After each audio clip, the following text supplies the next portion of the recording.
She began to dance and laugh. Unknown to her, there was a noble passing by the cherry blossom farm.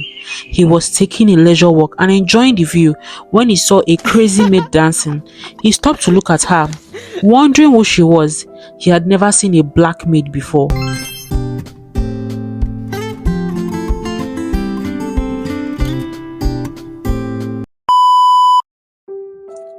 Once upon a time, during the Joseon era, there was a town called Daeho. It was one of the best and biggest towns around, and the people of the town were happy and content. The town had fertile ground and produced a lot of crops, but it was specially known for the large production of oranges. The townspeople often harvested a lot of oranges and sold them at the seaport to be transported to the other towns. They also produced a lot of bananas and exported it to other nations, and that made them one of the biggest and largest traders around.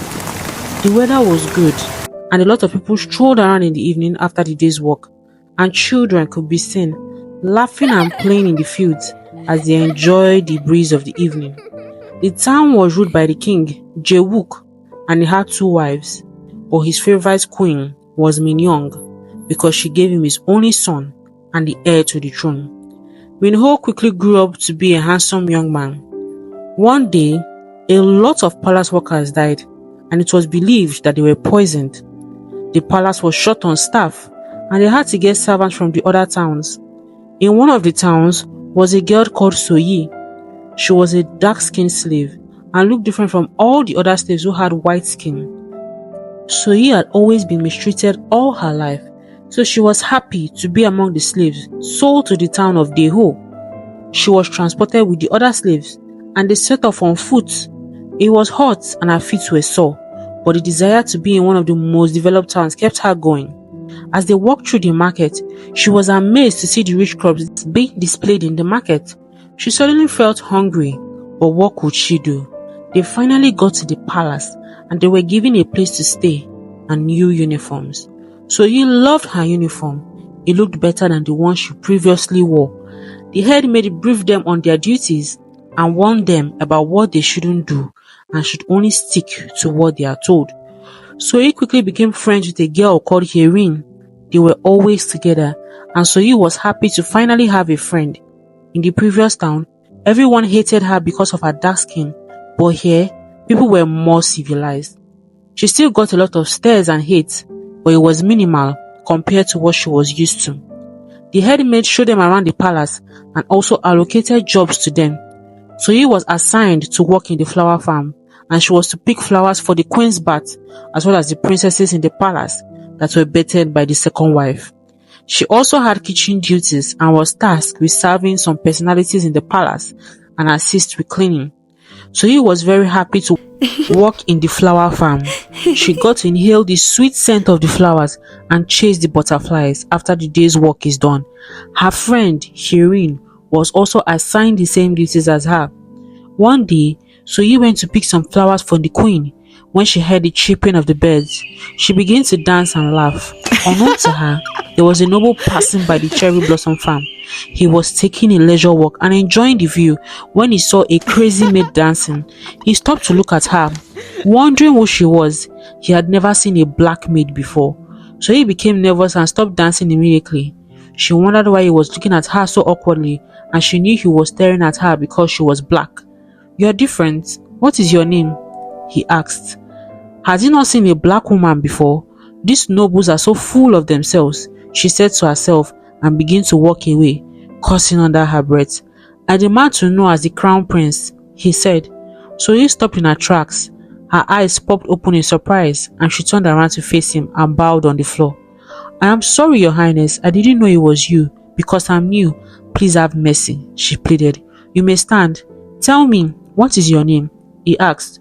Soyi, she replied. "Ah, well, I'm Prince Mino," the prince said. Just then, the head maid appeared out of nowhere. "Your highness," she said and bowed. "I hope the maid doesn't trouble you." "No, it's fine," the prince said and walked away. So he went back to the palace at night. She was tired from the day's work and fell asleep. Suddenly, she saw something in the dark. It was a beautiful woman with long blonde hair, and she was dressed in white, like an angel. Soyi was scared and she looked around, but everyone was asleep. Do not fear, the woman said. Who are you? Soyi asked fearfully. I am Luna, the goddess of love and prosperity. You have been chosen to be the one to bring prosperity to the town. Luna said. Me? But I'm only a maid, and then the town is also flourishing. Soyi said in confusion. Open your arms to embrace your destiny, because royalty is rooted in your blood. Luna said. I don't understand. Soyi said in confusion. I must leave, Luna said. Soyi's eyes widened as two animals appeared, a lion and a lamb. The lion was for strength and prosperity, and the lamb was for meekness and love. Suddenly, Luna vanished. Soyi woke up the next day and took everything as a dream. The next day, news began to fly about people's farm being burnt by the lightning from the rain from the previous night. Also, some people's crops were stolen and there was chaos in the town. The shaman was called to check on what was going on. She did her incantations and she said that only the queen can bring prosperity to the land. Therefore, the crown prince had to marry someone with purity to cleanse the land, or there will be more disasters. The news came in just in time. The king was getting old and sickly, and he needed Minho to take over. All the eligible ladies in town became excited and hoped to be the lucky pick. Who didn't want to be queen? Sewa was the daughter of the prime minister. She was incredibly beautiful and was always known to be in the best pink fabrics, and she came from a good family, so she was sure she would be the queen. Besides, she was childhood friends with the prince. She was very excited and told those who cared to listen that she would soon be queen and they should start respecting her, so she would favor them when the time comes. The king told the prince to look around and select a noble bride that would bring honor to the royal family. Minho constantly thought of the black maid and was fascinated by her. He called the head maid one day and he said he wanted to change the people serving his meal. He demanded to see the list of maids and said he would pick those with interesting names or those whose names his spirit will feel more relaxed with. The head maid thought it was strange that I would be interested in such affairs, but she didn't think much of it. Minho remembered her name very clearly, Soyi. He picked her name with others and she was officially appointed to be the server for the royals. Immediately it was time for lunch. Soyi and Yerin came in to serve the prince in his chamber. Sewa was in his room too. She had come to visit him to be sure that she would be the top pick, and was surprised to see a beautiful black slave. They served the food on the table and dished some of it in a separate pot to taste, which was tradition to show that it wasn't poisoned. Thank you, Soyi, Minho said. You remember my name? Soyi asked in surprise. Of course, I could never forget it. It's a beautiful name, Minho said. Sewa looked at both of them and instantly became angry and jealous. She couldn't believe a maid was making her feel that way. Your Highness, please do not let her serve you. She looks dirty, Sewa said. I think she looks perfect. I know for sure that you are of mixed race. What other tribe are you? Minho asked. My prince, your food is getting cold. Please eat and do not stress yourself about the dirty maid, Sewa said.